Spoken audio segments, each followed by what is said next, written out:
Hola amigos, aquí estamos otra vez en De cara al elector. Este es el espacio que el Listín Diario Digital ha abierto para que los candidatos a senadores del Distrito Nacional y de los otros municipios del Gran Santo Domingo, y lo haremos también con los de otras demarcaciones fuera de la urbe metropolitana, expongan los planes que tienen para sus comunidades y para el país también, en el caso de llegar, de ser favorecidos con el voto en las elecciones generales de mayo.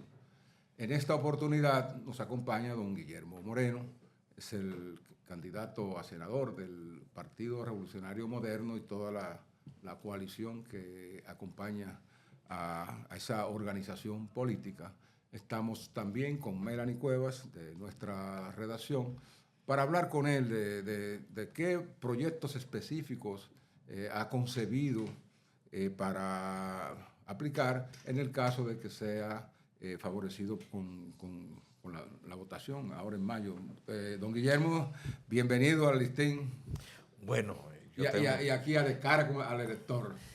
yo tengo que empezar dándole las gracias a don Miguel y a Melanie por recibirme y darme la oportunidad de poder compartir con ustedes y con todo el público del listín lo que serán nuestros planes de trabajo en el Congreso cuando nos juramentemos el 16 de agosto de este año.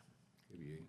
¿Cuál sería digamos, para que el público esté bien enterado, digamos, sus tres proyectos clave que Son más, impulsaría? son más de tres, pero voy a empezar Sí, por, o los que tengan, digamos, un siga, sentido más prioritario para la sociedad digamos, dominicana. en primer lugar, yo quiero fortalecer, porque es parte de mi trayectoria, todo el tema de la lucha contra la corrupción, de los mecanismos para enfrentar los temas de corrupción.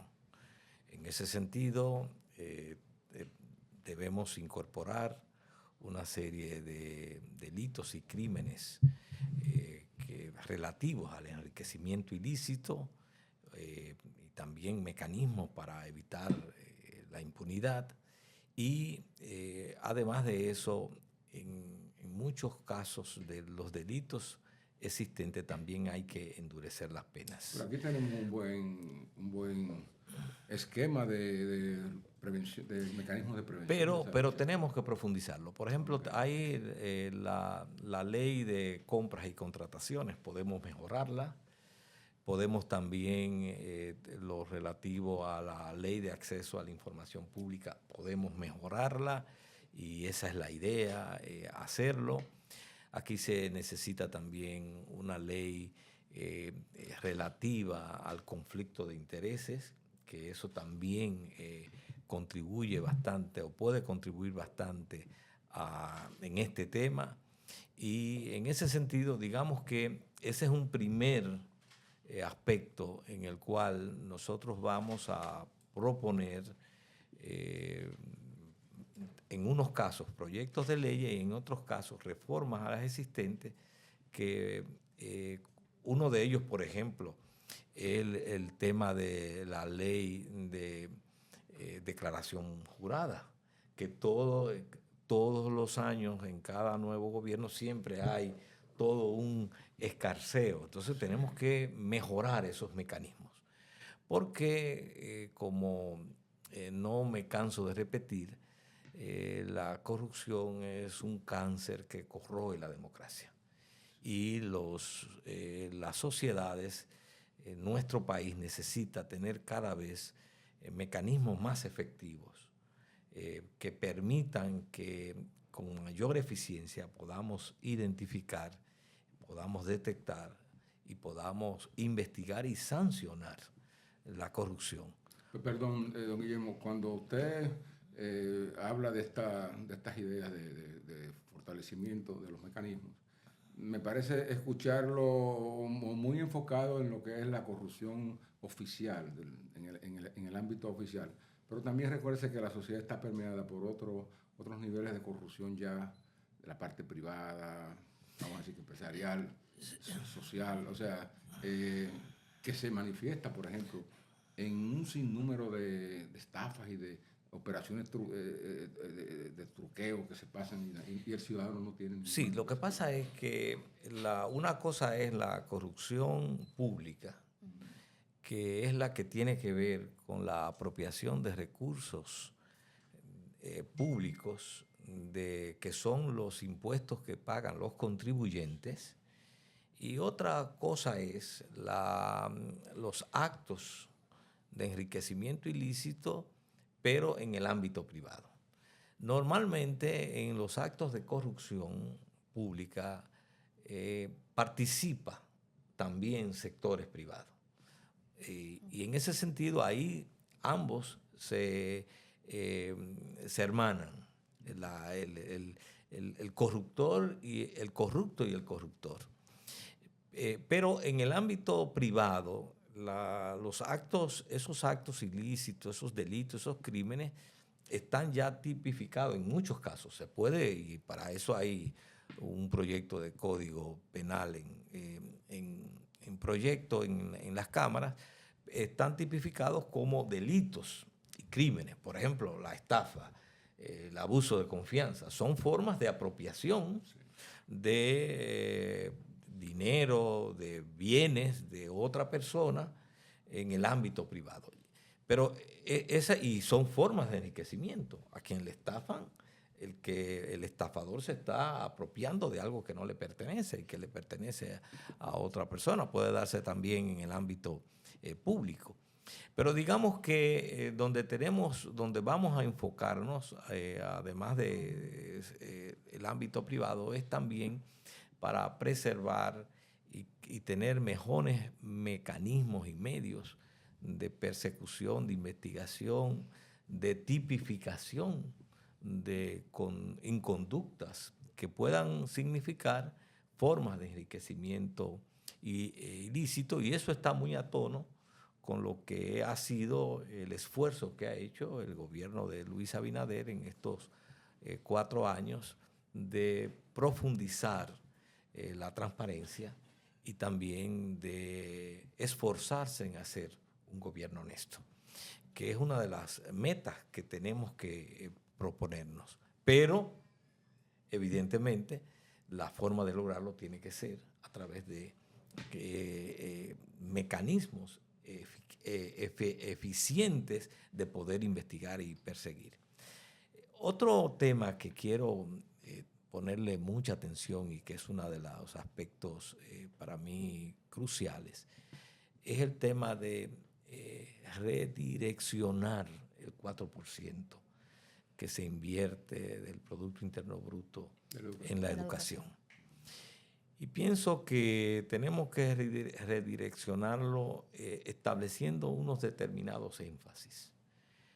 Por ejemplo, soy partidario de que se universalice la educación temprana, entre los 2 y 5 años, porque eso va a tener un gran impacto en la calidad final de la educación dominicana. Porque si nosotros hacemos universal que todos nuestros niños desde la temprana edad ingresen y comiencen a recibir en el momento en que están formándose su cerebro los diferentes estímulos cognitivos de aprendizaje, entonces resulta que eso va a tener un impacto en esos niños ya convertidos en adolescentes y en jóvenes, porque van a quedar marcados positivamente para toda la vida. Entonces hay que universalizar la educación temprana. El otro aspecto que quiero poner énfasis también en esa... Pero ¿usted no piensa que con el 4% se puede hacer esa labor? Porque estoy diciendo, inicialmente el 4% que comenzó absorbiendo una cantidad X, ya en la medida en que el presupuesto nacional va creciendo, crece por igual el monto. Entonces ahora vemos que en materia de inversiones, pues, si es por edificar locales escolares, ya hay muchos incluso que están a medio talle. Si es por capacitar maestros, se han hecho esfuerzos. Si es por dotar a la escuela de tecnología, también se han hecho. Creo que podría con el 4 todavía, creo que podría haber fondos suficientes para Por eso es que estoy diciendo que hay que redireccionalizar esos fondos no subir más de ahí, porque hay gente ponerlo, que quiere subir más. y en la medida en que estos fondos se hagan un uso eficiente, entonces se tendrá la autoridad para reclamar entonces los aumentos, siempre y cuando se le estén dando esos usos. No ha sido siempre así. Ustedes saben, y lo sabe el país, que el Ministerio de Educación, después del aumento del 4%, salieron 3 proyectos presidenciales. Entonces, por eso es que tenemos que insistir en que hay que redireccionalizar esos recursos. Pero porque no se ha en hecho. Ese dato no nos habíamos fijado. Sí, claro, investíguelo y ustedes verán. Entonces, recuérdense que incluso el Ministerio de Educación sustituyó el de Obras Públicas. En ese sentido. En materia de empleo. Pero bien. El otro aspecto que quiero también en esa redireccionalización del 4% es iniciar un proceso de conversión de los liceos secundarios en liceos politécnicos. El gobierno está en eso. Sí, pero yo desde el Congreso, mi interés es tomar las decisiones legales que sea necesario para que eso sea un proceso mucho más, porque nuestra juventud no puede esperar más. Y cada vez que nosotros sembramos un liceo politécnico en un sector, en un barrio, en una comunidad, transformamos la perspectiva y la esperanza de miles de jóvenes y además le damos oportunidades técnico-vocacionales. El otro aspecto en que quiero también insistir en esa redireccionalización es en la educación bilingüe. Sobre todo, lo que estoy buscando es que a la salida como bachiller de nuestros estudiantes, de nuestros jóvenes, ellos tengan, además de dominar su idioma, su lengua materna, en este caso el español, que además de eso ellos tengan como segunda lengua el inglés.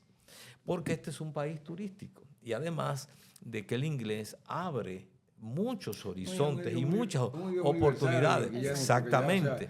Entonces esas son 3 cuestiones. Eso tiene que ser reforzado con 2 aspectos más que quiero también hacer énfasis desde mi labor como senador.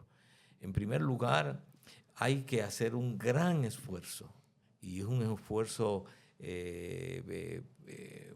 sostenido en mejorar sustancialmente la docencia.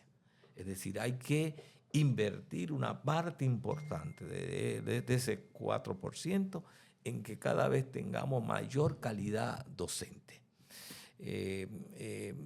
Y tomarnos el tiempo que sea necesario, pero eso tiene que ser una dirección de la inversión del 4%. Y lo otro es enfrentar la deserción escolar. Porque no hacemos nada con captar a un niño, un adolescente, y que entonces antes de llegar al 6º grado, o antes de llegar al 8º grado, o antes de ser bachiller, entonces salga de la escuela. Entonces tenemos que desarrollar entonces también programas específicos.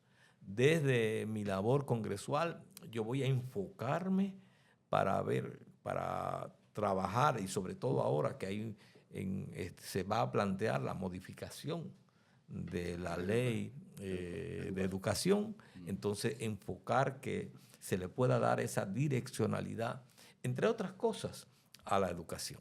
Ese es otro tema, por tanto, que me gustaría abordar. Que voy a abordar desde el Senado. Muy bien, Guillermo. En términos también de seguridad social, usted ha hecho referencia a la necesidad de desprivatizar este servicio, incluyendo entre sus propuestas 3 ejes, como es un seguro universal, brindar una pensión a los mayores de 65 años y también en aspecto del desempleo. En términos de desprivatizar el servicio y dotar de un seguro universal a la población, ¿qué tiempo quizás usted entiende que podría tomar este plan? que usted plantea? Bueno, yo pienso que debe ser opcional en el asegurado. Okay. Debe ser opcional la capitalización individual, ¿te fijas? Y que debe haber entonces determinadas en nuestra ley de seguridad social, debe estar dispuesto que haya ese mecanismo donde las personas al cumplir los 65 años tengan una pensión, que la seguridad social tiene que garantizar eso. Y también que debe haber un seguro contra el desempleo. Es decir, porque son situaciones, ambas las que he mencionado, en las cuales la seguridad social ahí es que debe cumplir su función. Lo mismo también en el caso de personas con discapacidad o también los riesgos laborales. Es decir, ¿para qué es que tenemos una ley de seguridad social? Es precisamente para que las personas puedan, en los momentos de mayor desprotección, y hay que entender lo que es cuando una persona ya llega a los 65 años, haya tenido o no haya tenido empleo, porque estoy planteando algo es que sea universal. Uh-huh. Es decir, el acceso a tener una pensión. ¿Cuánto será el monto de esa pensión? Bueno, eso es parte de una discusión que donde hay factores como económicos que habrá que ponderar. Pero el hecho es que nosotros no podemos desproteger a las personas porque, sobre todo cuando llegan a esa edad. Y además, digo más, esa protección, esa pensión, es un mecanismo también preventivo, porque va a salir finalmente mucho más económico como carga pública una persona que ha podido mínimamente tener acceso a la alimentación, a la salud, a la protección, que luego todo lo que implica la carga de una persona completamente abandonada. Claro. Entonces yo pienso que sí, que es necesario nosotros trabajar eso. Y parto de un concepto que quiero dejarlo claro. La seguridad social, la educación, la salud no son mercancías, son derechos. Eso no quita que haya mecanismos tanto de ejercicio público como privado. Por ejemplo, mis hijos fueron y recibieron educación privada. Yo pagué colegios para mis hijos. Bueno, eso no es contradictorio con el hecho de que el Estado garantice como derecho a los niños y niñas el derecho a la educación. Existen las clínicas privadas, pero eso no debe exonerar al Estado de que exista un sistema de salud público para todo aquel que no pueda o no quiera ir a la atención privada. Lo mismo debe suceder con la seguridad social. En este caso, debe haber esa posibilidad de que pueda haber la capitalización individual de los aportes que haga, digamos, un asegurado de manera privada, uh-huh. pero que eso no exonera al Estado de garantizar la seguridad social para aquellos que no tienen esa otra opción. Claro. También nos gustaría saber cuál es su postura en cuanto al barrilito y las exoneraciones que reciben los legisladores en cuanto a los vehículos. Bueno, yo siempre he sido partidario y lo voy a reiterar cuando sea senador, no voy a aceptar el barrilito. ¿Y cómo usted...? Y además de eso, tampoco voy a asumir las exoneraciones. Eso es una cuestión que durante toda mi trayectoria he explicado por qué no estoy de acuerdo con ese mecanismo. Nosotros tenemos que buscar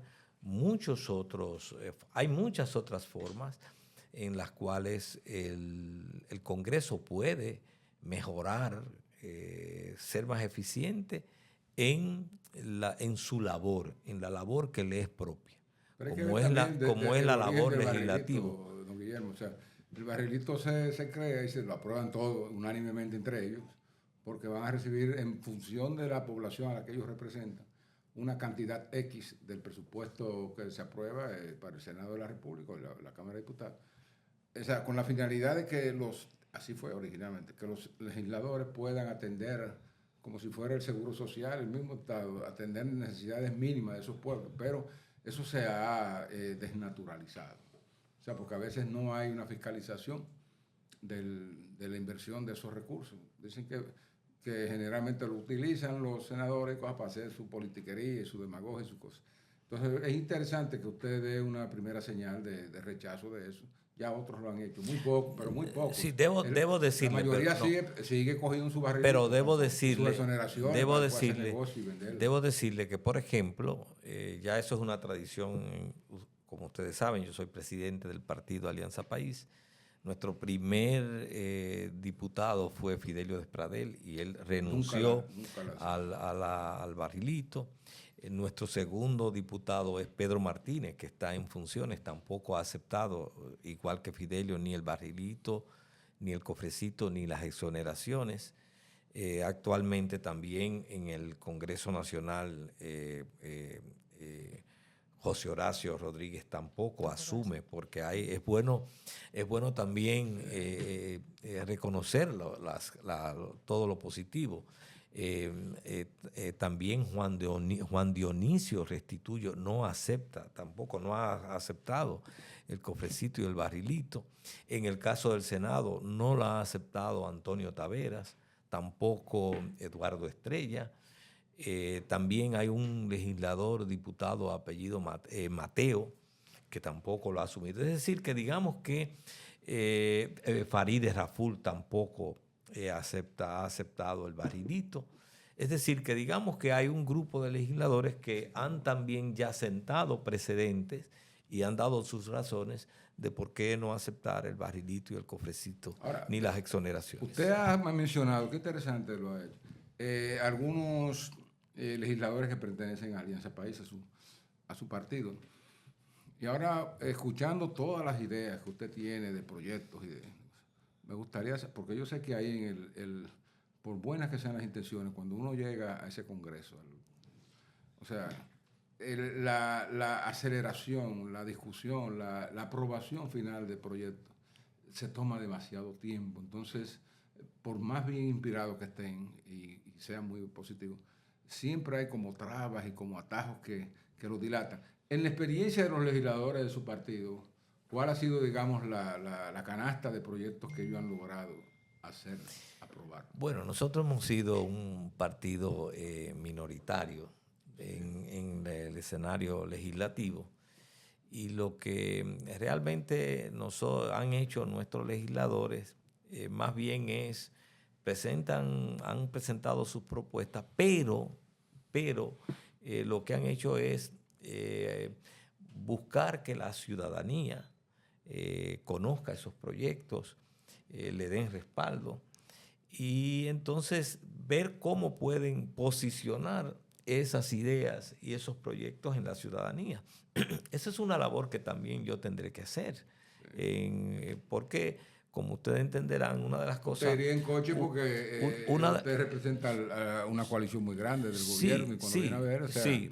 Eso va a ayudar. Una mayoría lo ayuda mucho.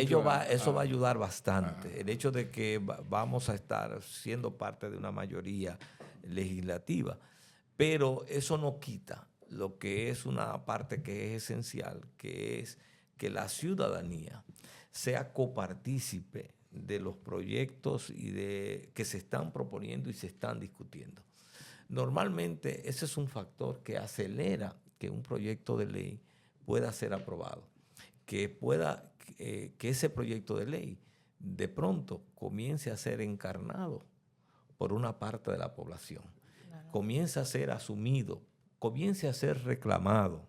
Y esa es una de las cuestiones que tiene entonces otro efecto, y es que podrá ir resolviendo un problema que tiene nuestra democracia, y es una cierta crisis de representatividad.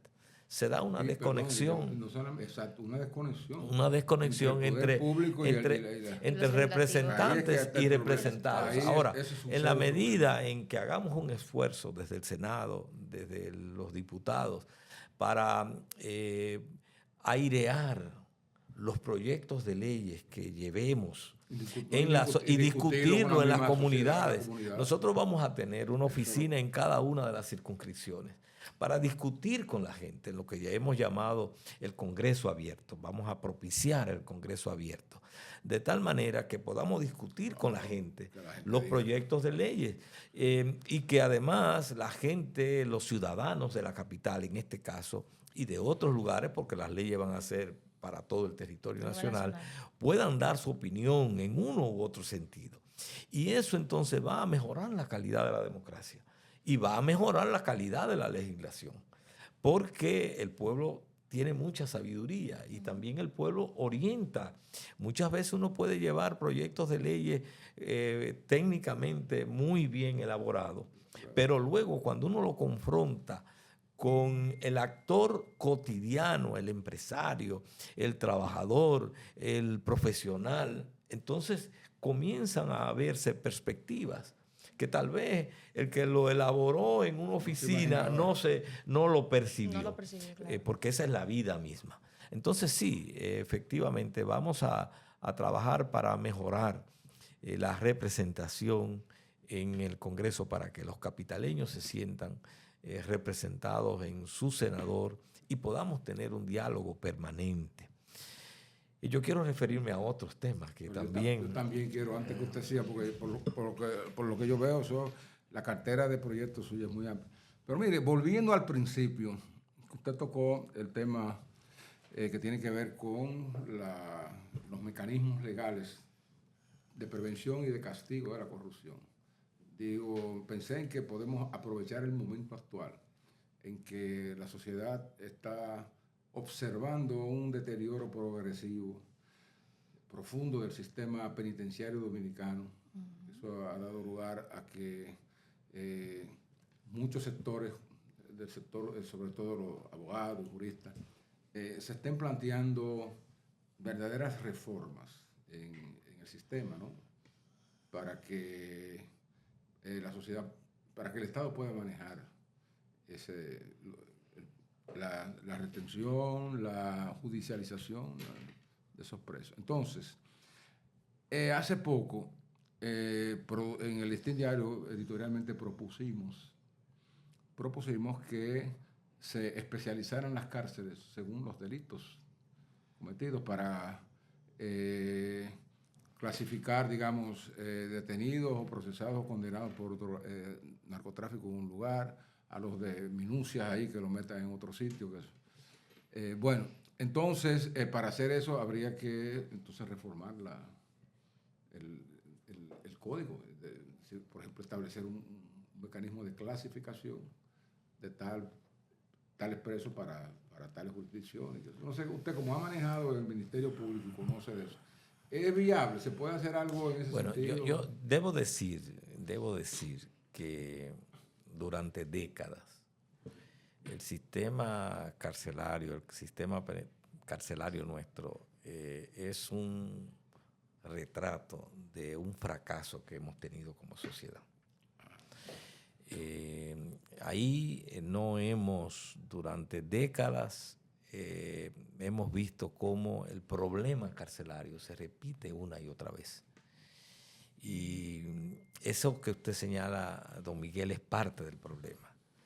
Porque resulta que en la mayoría de las cárceles, durante décadas, eso no es un problema de ahora, es un problema que arrastramos durante muchas décadas, las autoridades apenas tienen el control perimetral de la cárcel, uh-huh, de la verja perimetral. Pero el control interno de las cárceles los tienen regularmente en muchas de nuestras cárceles las bandas que operan dentro y fuera de las cárceles. Hay muchos trenes de Aragua. Y eso implica que el problema tenemos que enfrentarlo a fondo, porque es un problema de mucha gravedad. pasa porque tengamos un proyecto, una visión de a qué es que enviamos a la cárcel a las personas que delinquen. Eso es lo primero que tenemos que resolver. O sea, ¿a qué lo enviamos? ¿Simplemente a encerrarlos en 4 paredes? ¿O lo enviamos para que esa persona pueda recomponer su conducta en cuanto eso sea posible? Una transformación. Vamos entonces, si ese es el objetivo, entonces tenemos que diseñar, pensar las cárceles en función de ese objetivo. Porque hasta ahora parecería que durante todas estas décadas el único objetivo de la cárcel es encerrarlo en 4 paredes. Y entonces dentro de las cárceles eso es casi tierra de nadie. Eso es tierra de nadie. Yo como procurador fiscal y como persona que ha estado vinculada al sector, a esa área, puedo decirle que es dantesco lo que pasa en el sistema, o ya ha pasado en el sistema carcelario dominicano. Y son cosas que son retos que tenemos como sociedad y que también desde la esfera legislativa nosotros necesitamos fortalecer también las acciones que emprende el Poder Ejecutivo, porque es un problema grave el que tenemos. Eso evidentemente en una reestructuración va a implicar que hay presos de mayor peligrosidad y presos que son de menor peligrosidad por el tipo de delito y de conducta delictual, y tendrán entonces regímenes de carcelarios diferentes. Eso lo vemos eso pasa en todos los países organizados o que han organizado el sistema carcelario.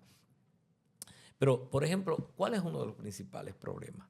Que todavía en la República Dominicana más del 70% es preventivo. Sí, y aparte de eso. Y no solamente, y preventivo.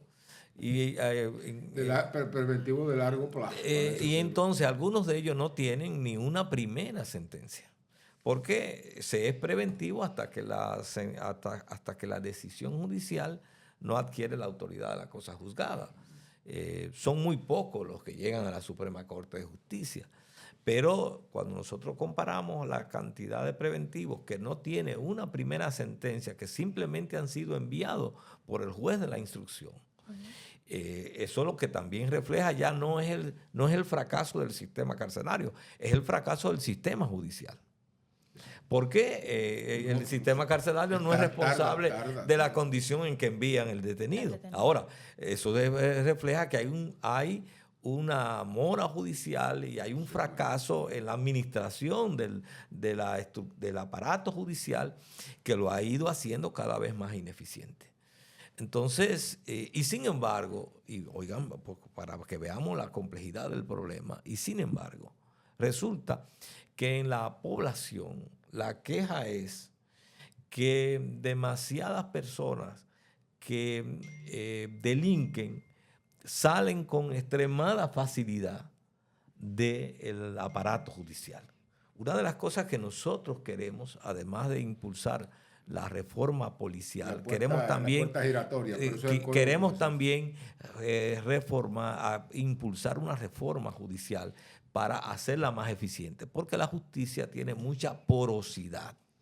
Y esa porosidad permite que muchas personas que delinquen puedan salir con la misma facilidad con la que ingresan.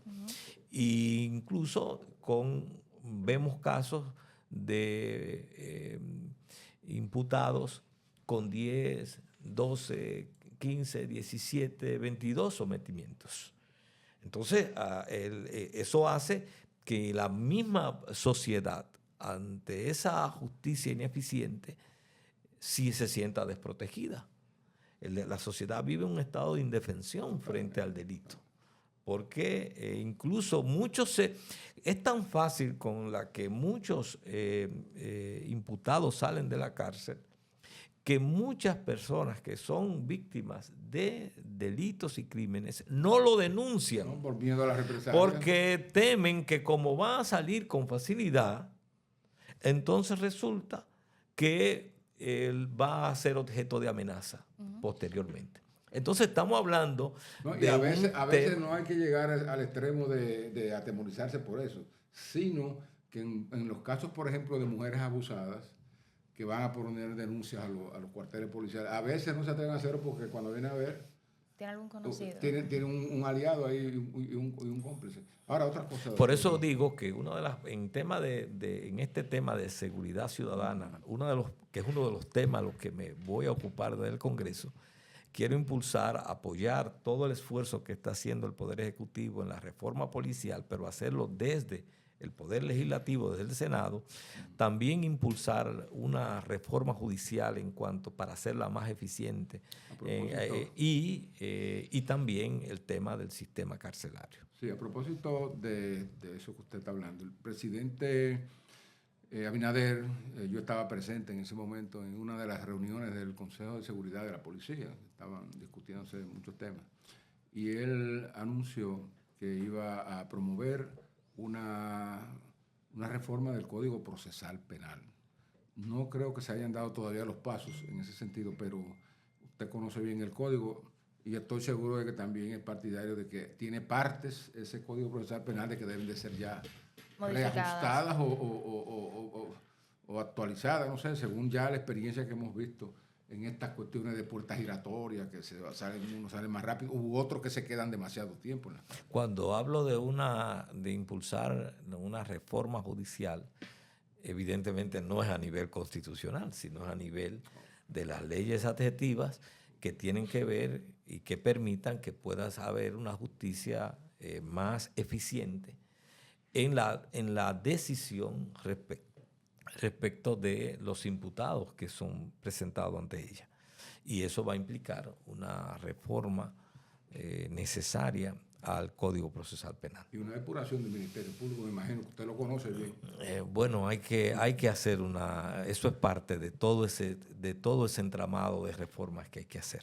Sí, ¿no? Y sobre todo la gravedad de que, como ya se ha evidenciado en muchos casos, hay elementos del Ministerio Público en contubernio con los mismos criminales, facilitando incluso el umbral de impunidad a esas actividades ilícitas que hacen. Eso se ha denunciado, el Listín Diario lo denunció formalmente en 2 editoriales hace poco tiempo, proponiendo que hay que hacer una depuración del sistema, del Ministerio Público.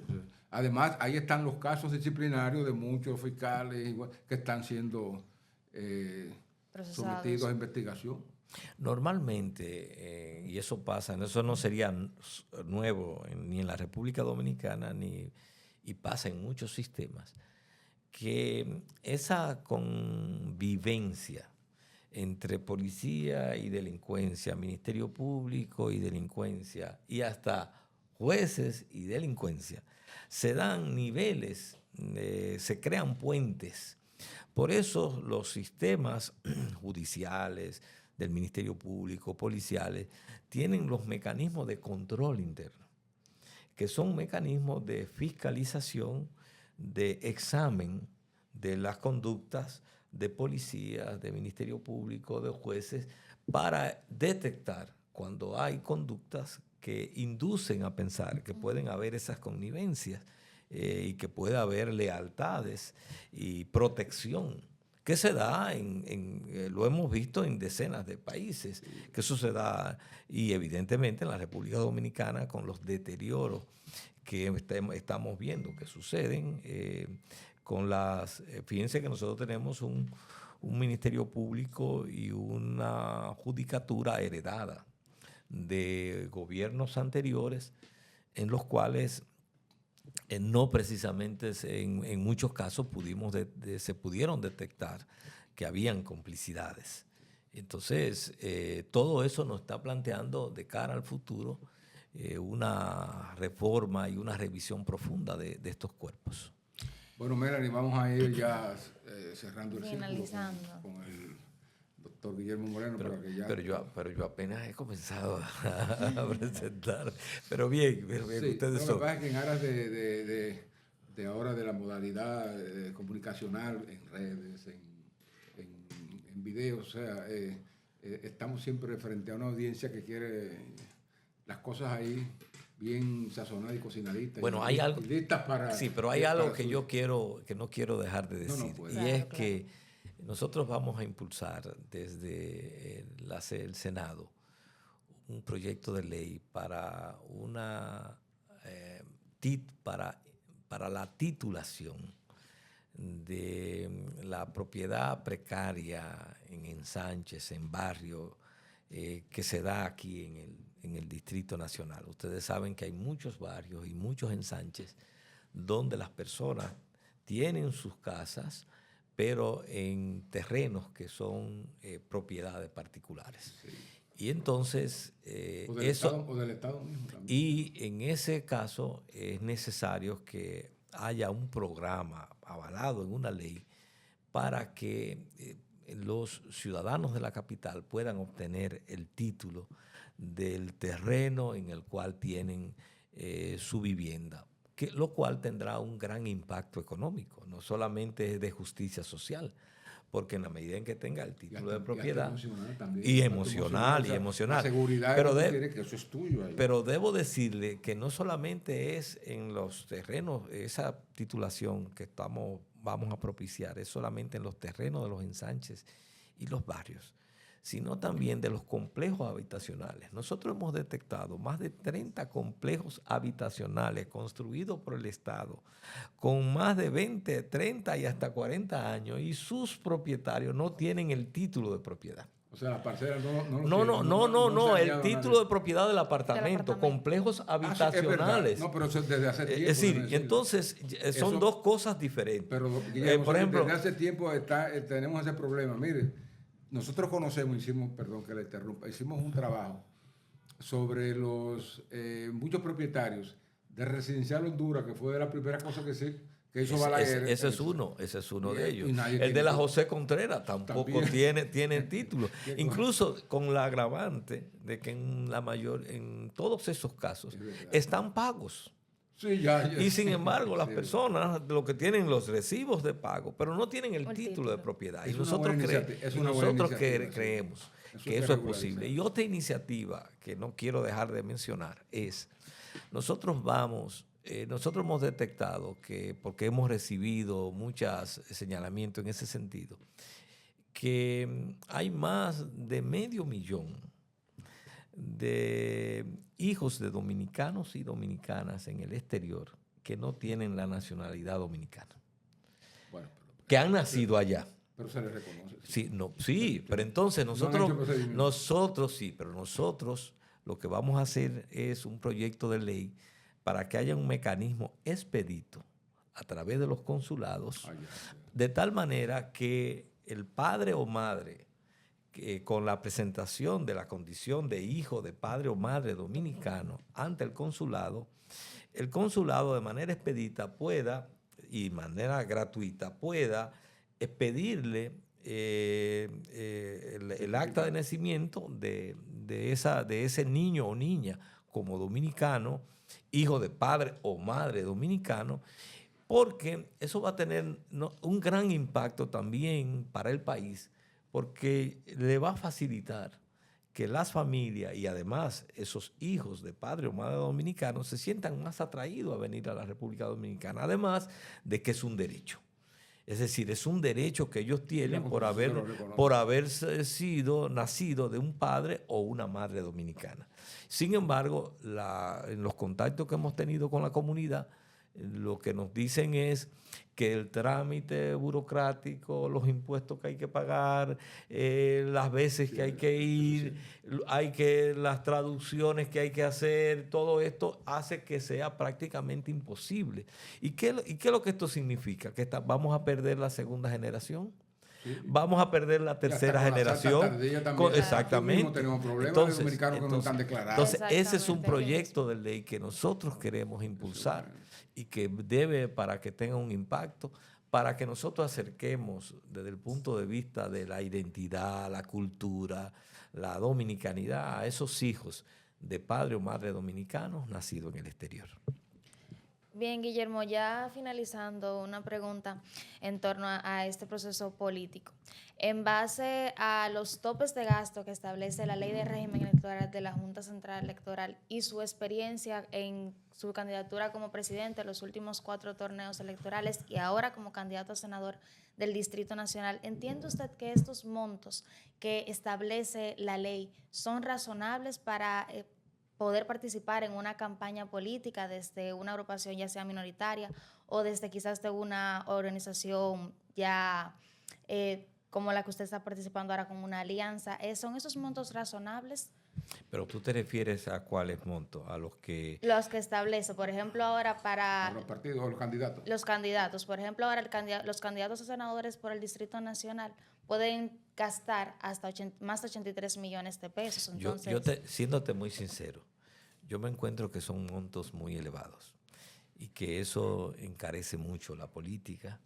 Además, usted no tiene 83 millones. Y entonces, aunque nosotros vamos a hacer labores de búsqueda de recursos con actividades, sin embargo, en la medida en que se establecen topes tan altos, que algunos sí pueden llegar a esos topes, entonces se encarece mucho la política.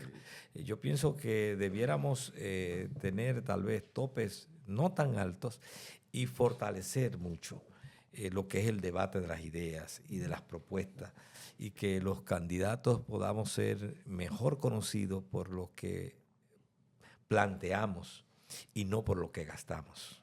Por lo que dan. Sí, ese es un gran, o por lo que sí, o por lo es que un dan. defecto de la democracia que hay que ir curando, o sea, de que todo tiene que ser muy elevado. Un pago. No, que hay que dar un dinero, que el candidato tiene que repartir dinero aparte de eso, o sea, que reparta las ideas y que enamore a la sociedad. Al elector. Por ejemplo, algo que tenemos también que ver cómo trabajamos hacia el futuro. En los colegios electorales tienen las autoridades, un presidente, un secretario, vocales, que son autoridades definidas por la ley y con facultades para organizar ese proceso en ese colegio electoral. Sin embargo, en la República Dominicana muchas veces sucede que en los colegios electorales donde un partido no tiene delegado, entonces pierde los votos. Entonces, eso hace que sea necesario que los partidos tengan que tener forzosamente delegados. Pero imagínense lo que significa ahora mismo, que son unos 17,000 colegios electorales, tener 17 delegados, con todo lo que implica, porque ese delegado, en el peor de los casos, va a tener que llevar una botellita de agua, una dieta, un transporte, etcétera. Sí, cuando es la pulcritud del resultado electoral en ese colegio electoral debiera estar asegurada por el presidente, por el secretario y los vocales del colegio electoral. Y que el partido que quisiera tener su delegado, muy bien, pero que no sea eso una condición para poder garantizar que le cuenten los votos. Esas son cosas que tenemos que mejorar de nuestro sistema electoral, que es también mejorar la democracia, la participación y la representación. Bueno, yo sé que usted tiene más proyectos, pero también el tiempo en el Senado es muy corto. A veces uno llega con una carga muy alta de iniciativa y se va desalentando cuando ve que los otros que están ahí no quieren hacer nada. Pero nada, esperamos que pero usted tenga la suerte. Yo no soy de los que se desalienta a mitad de camino. No, claro, usted me verá dando mis batallas. Le vamos a sacar cuenta después. Así mismo. Yo quiero que lo guarden. Yo quiero que guarden esta grabación. Para ir haciendo pero no solamente. Él propuso esto, pero no ha hecho nada. Pero yo sí lo hizo. Muy bien, eso quiero también. Cuando lo haga, también diga, fue coherente entre lo que nos dijo y lo que hizo. Así mismo. Bueno, don Guillermo Moreno, gracias. Nairani, gracias a todos ustedes por habernos acompañado en este momento, en este conversatorio con Guillermo Moreno, candidato a senador del Distrito Nacional por el Partido Revolucionario Moderno y una amplia coalición de partidos, aquí en De Cara al Elector del Listín Diario. Hasta la próxima.